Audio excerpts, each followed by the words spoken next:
So this solar panel is super efficient. So, oh God, GoPro stop.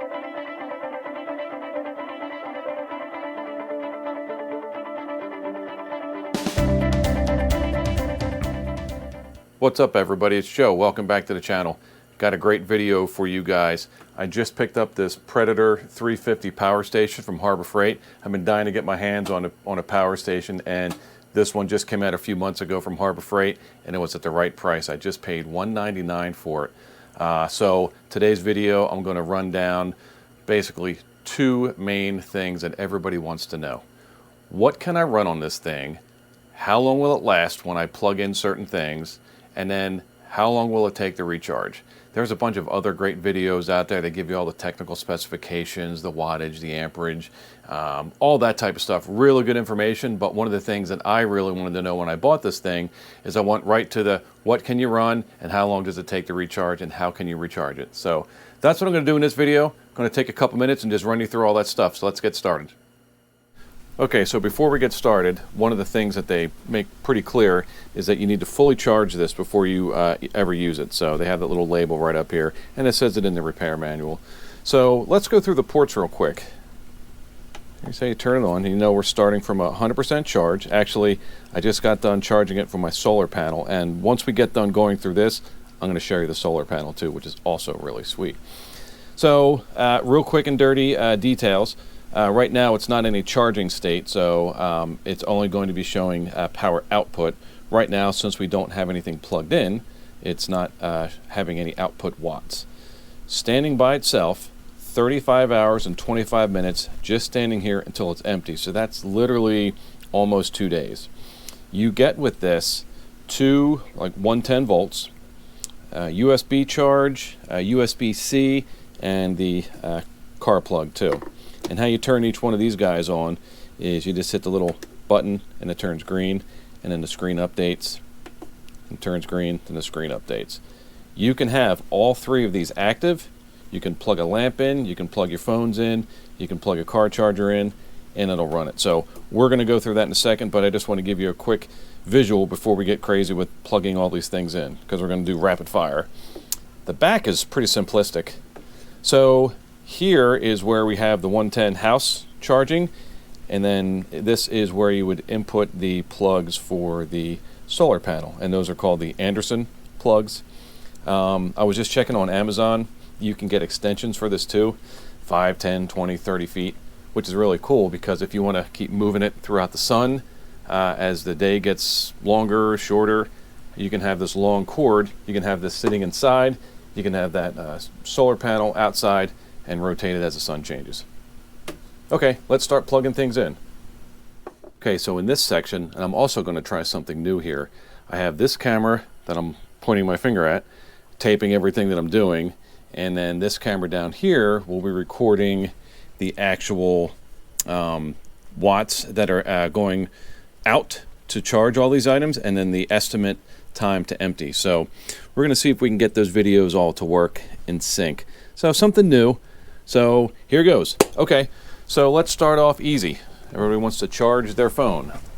Just one phone, that's fine. So we'll get the phone charger.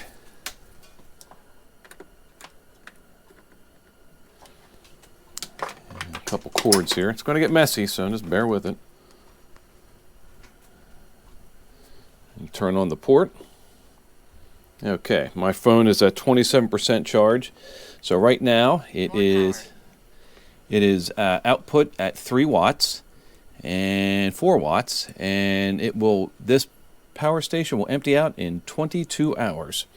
Okay, so let's say you also have some GoPro batteries that you want to charge as well. So you have a USB charger here, and you'll plug that in. You want to charge those because you're a YouTube person and you like to go on the fly. All right, so we're going to charge all 3 of these. Now we are down to 14 hours and we have an output of 10 watts.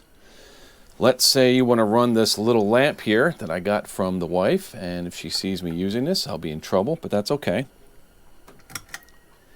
So with the lamp we are operating at 21 watts output, and we have 10 hours and 31 minutes until it's empty.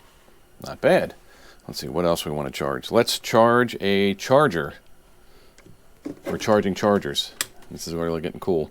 So we're done charging this. Actually, no, let's do this. Hold on, where's my plug? Here it is. Let's use the other 110. Oh, this is the wrong one. Sorry. So let's plug in the charger. Another charger. So now we're charging a charger, and the output is 36 watts, and it bumped it down to 8 hours of charge. So you can charge all of these items, and you would have 8 hours of battery left. So now, let's say we're charging our phone, and we're working remotely, and we want to charge in our laptop, which is on a 110. So we'll plug the laptop in. I'll do it the other way so you don't block the screen, sorry.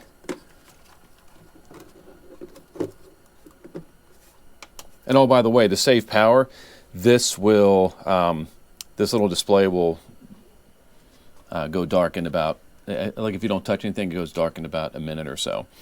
Okay, so now we're charging our laptop. We have our cell phone, we have the GoPro batteries, we have the lamp on, and we also have the laptop. It's outputting 38 watts, 7 hours and 13 minutes. Not too bad. Again, the 350 stands for maximum wattage output. So if you think about wattage, right? Really doesn't take a lot of watts to charge up a cell phone, doesn't take a lot of watts to run a lamp. Things that take a lot of wattage. Think about your clothes dryer in your house. That's 220 volt, lots of watts. You think about your coffee maker. It's not going to run that. It's over 350 watts. So anything that is over 350 watts, it'll trip the little switch here and it won't run. So it'll save itself from getting damaged. So, okay, we're charging our laptop because we're working off grid. We're in our tent, and we got our lamp on, we got our laptop on, and we got our phone charger charging. Let's say we want to charge our Ryobi tools. We're off site, we're done working in the office for the day, and now we got to charge our tools. But we don't need to charge the lamp anymore, but we want to charge the laptop. Let's unplug the lamp.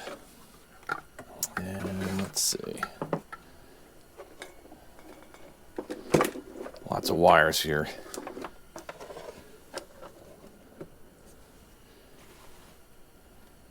All right, so wow, this also charges portable charger or battery operated tools charger. Look at that. Oh, let's say it goes off. Now we're outputting about 35, 31 watts, 8 hours and 46 minutes. So that's pretty impressive, actually. Now the cool thing about this is, where's my other? You can kind of have this charging all day, use it. I also have this little, I think it's 150 watt output. Yeah, little Ryobi, where you plug in your tool battery, and you can run like a lamp, which I'll show you right here.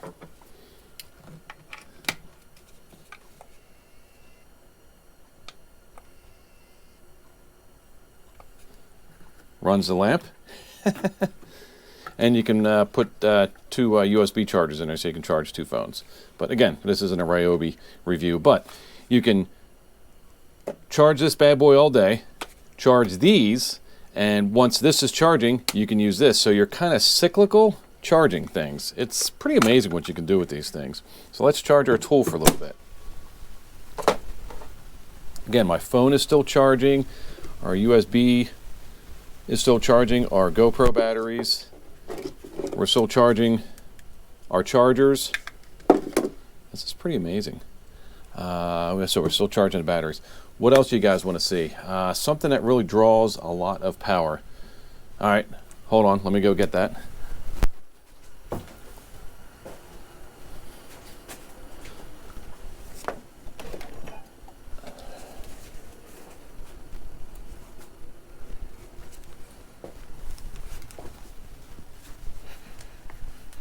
Let's say you're out on the trail and you broke something on your vehicle and you want to use this. You don't have the cordless variety, you only have this. Let's see if it'll run this. All right, so I'm going to unplug, watch out here. Still got our laptop going. I'm going to unplug our Ryobi charger. Oop.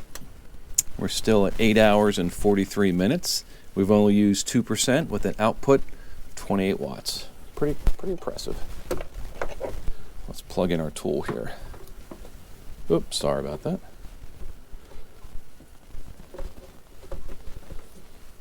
Okay.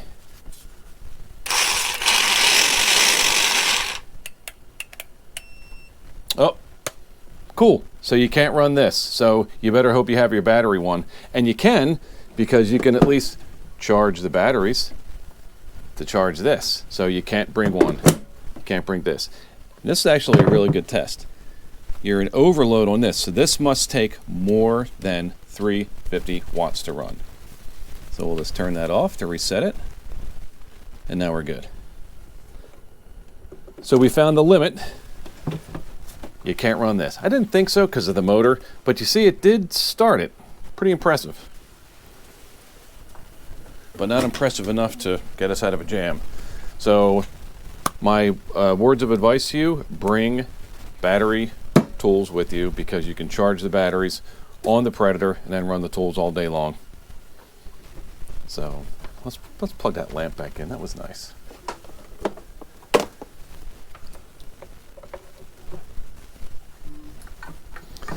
So the way I think of it is, let's set the scenario up.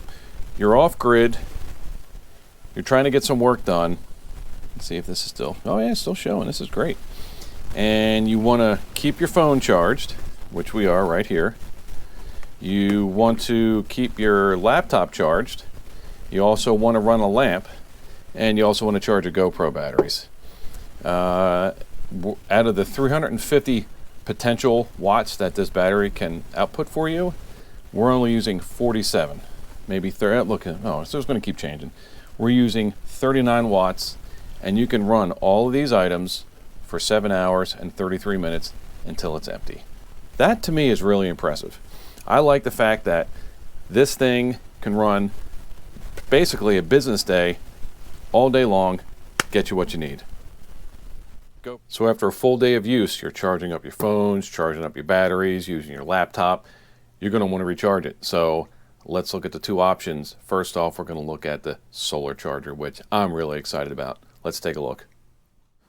So the different power cords you get with the Predator power station is the 110 volt for your wall. You can charge it in your car as well. It all plugs in the back with those Anderson plugs. And then your solar panel. So let's take a good look at that solar panel. Here it is, folks. Just picked up this Zoupw 100 watt solar panel, and it adapts very nicely to the Harbor Freight power station. So the question you now want to know is, now that we've drained the power station, how long does it take to recharge? And oh, by the way, I want to use solar. I don't want to plug it in. So let's see how long it'll take, and let's go through the setup of plugging this solar panel into the back of our power station. Let's see how long it takes to charge on the power of the sun. It's the wave of the future, folks.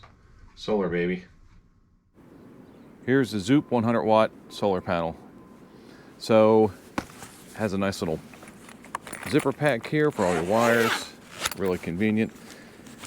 Awesome part is it has every adapter that you need for all the different power sources. Here's the wires, and let's set this up. Has these little legs that kick out. Oop, got it upside down. Just go like this. Now they say you should put the solar panel 90 degrees from the sun. So that's fine. A little windy today. Let's Sun looks like it's about, oh, that's a nice full sun. It's going to be a cloud or two.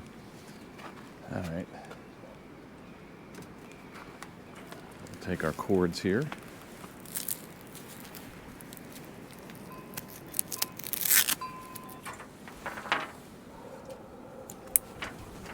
Click in.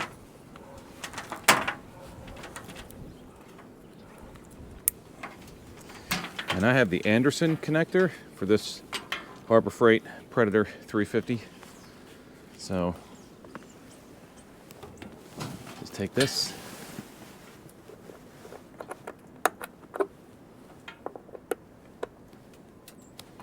Plug it in.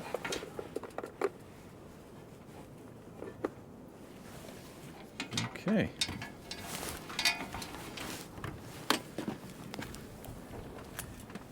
I got 73 watts going into the power bank now. How cool is that? A little bit of clouds. All right, let me get you off the tripod here. All right, so here's the back of the solar panel. It has this little connector here. You can also, right from here, charge your USB. Oh, a little windy. Oh, very windy. All right, so we got the solar panels all set up facing the sun. And not sure if you can see it right now, but we have a 93 watts input. That's really efficient. It's almost a max of these solar panels. Time to full charge is 2 hours and 12 minutes just from the power of the sun. We're at 44% right now. 2 hours and 12 minutes to a full charge. That's pretty impressive. Wow, now it's at 94 watts input. Gosh, I know you can't see this. No, it's not really helping. But this Predator power station is really awesome. 2 hours to a full charge just from the sun.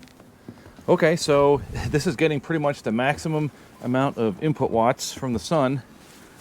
That's a pretty good darn solar panel.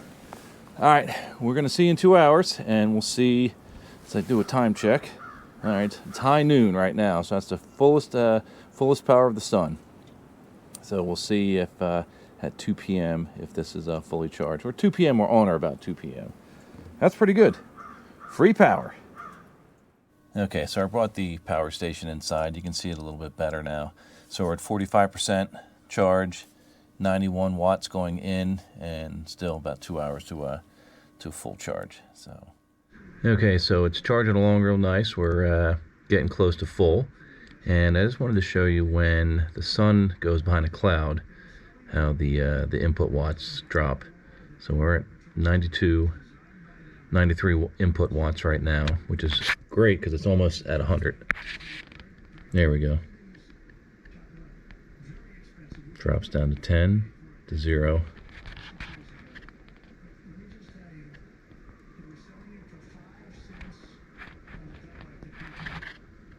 On a cloudy day, this will not recharge, so if you are out in the clouds, you're kind of stuck.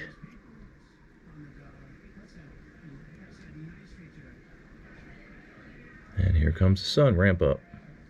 26,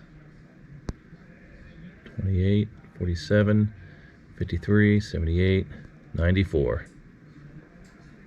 All right. So that's the cycle. So that'll change your charging time too, right? The clouds going in and out. Obviously, full sun is going to be on 100% of the time, but you know, not every day is fully sunny, so you'll have to anticipate the ebbs and flows of the weather when recharging the power station. But when it's full sun, we're at 92 watts input, 93. So just wanted to make sure you were aware of that. Okay, just a quick check-in here. We're at 87% full. It's getting kind of cloudy, and it's 2:20 in the afternoon. Got about 45 minutes to go, and now we're just pulling in about 60 to 70 watts. So we got about another 45 minutes till full. So originally it was 2 hours with the sunny, cloudy conditions, and then having to move it to get full face of the sun. We're 22 minutes into the 2 hours, so I would say probably we'll end up about 3 hours with a full tank. So if you extrapolate that, 6 hours for a full charge, but let's just see where we end up. So, all right. All right, so the solar panel has done its job. We're at 95% full, 67 to 72 watts input, 15 minutes to go until full charge. Man, that thing's done excellent. So looks like the total time's just under 3 hours, which really isn't bad. So you got to think about it. So you have sunny day, you have to keep moving the solar panels. You're looking at maybe 5 to 6 hours from a empty charge all the way to full, which really isn't too bad.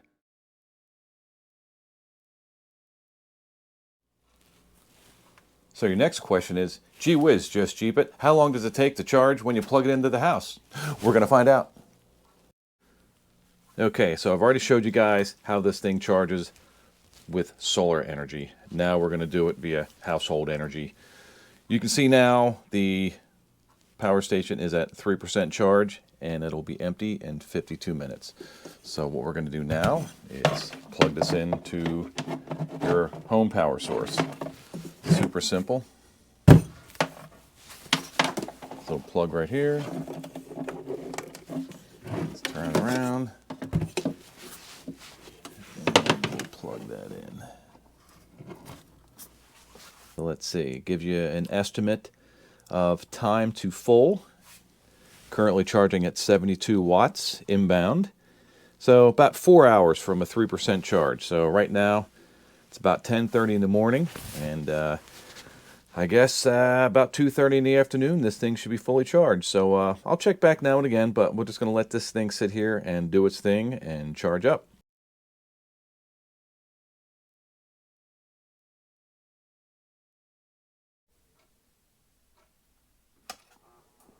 All right, so it's been about 4 hours. Let's see where we are. Let's check the display. All right, we're at 100%. Check it out. All right, we're at 100% fully charged. It's been about 4 hours, and at the full charge from the home, looks like we're at 39 hours and 5 minutes to empty. So charging at home from almost zero, 4 hours. Not too bad. All right, let's wrap this video up here, guys. We've gone on too long here. First impressions of this, I am super impressed. We've done a lot of testing in the lab, our lab here, our wondrous lab. We've tested cell phones and laptops and lamps, chargers, things like that. We've put it through its paces with the solar panel, got some really good results with that. This thing is awesome. We've charged it from the house power, about 3 hours, 4 hours to charge it up. And let me tell you what, first impressions on this setup is, I'm really amazed. For $199, you can't go wrong. I know a couple of other different manufacturers with this rating, the 350, prices are definitely a lot higher. So initial impressions are Harbor Freight, well done indeed. I know you guys are coming out with bigger ones. I would say for the average guy who uses it a couple times a year and in emergency situations, probably going to be all I need. But like anything else, you start off small and you end up getting bigger and bigger and selling these on Facebook Marketplace. But we'll see. A couple things I did want to go over real fast. I pulled from the owner's manual. You can fully charge this power station from all the inputs. So you can charge it through this USB-C, which I'm not sure how that would work or how efficient it would be. You can charge it from the car, and you can use both inputs in the back for not only solar, but for also a 110 volt. So if you want to do a quicker job on charging it, you can string a line out to the yard, get this thing facing the sun, charge it that way, stick a plug in the back, charge it that way, and you can probably get some quicker results. You can also connect all of your devices while the power station is charging. So you can run your lamps, run your batteries, run your chargers, and also charge it at the same time. So that's actually pretty good too. So on here it does say you charge this every 3 months. So what I would suggest is use it, let it draw down. I think always keeping it tapped off will probably kill the life of the battery. So I'm just going to kind of charge it, leave it up on the shelf, use it now and again, and see what happens. So a couple of the things that they did have here, once you start getting into the 350 range, like for a jigsaw, belt sander, 3/8 drill, blender, that's really pushing the max of that, so you can't make margaritas out at the beach. But I bet you if you got a bigger one, you could. So just something to think about. You can do a small refrigerator. It says 350 here. So, but again, I think it would probably have trouble if you tried to plug in a refrigerator and then something else that would trip that little switch inside. Again, I think I'm probably giving you too much detail. So we're gonna wrap this video up. So really enjoy it. Looking forward to using it. Next time the power goes out, I should be in good shape. Just to let you guys know, I'll be heading down to Florida again for the Rolex 24 down at Daytona Speedway, and we're going to give this a real-world exercise going through. So I'm going to be charging my phones, using lamps, probably using a heating blanket. I hear at the end of January, when the race is happening, that weekend it's going to be a little chilly. So I'm going to get a 12-volt heating blanket and probably put that guy right there. So I'm looking forward to seeing how this works while we're down at the beach. So, and again, I'll bring the solar panel with me while I'm out watching the races and stuff like that. I'm going to throw this on the roof, let this thing charge up, and away we go. So, looking forward to it. So, hey, everybody, always be prepared. Get yourself one of these Harbor Freight deals. I think it's a really good investment. You never can be too prepared. Always make sure you got power. So, take care of yourselves. Take care of your Jeeps. Always be prepared. Catch you guys on the next video. Later.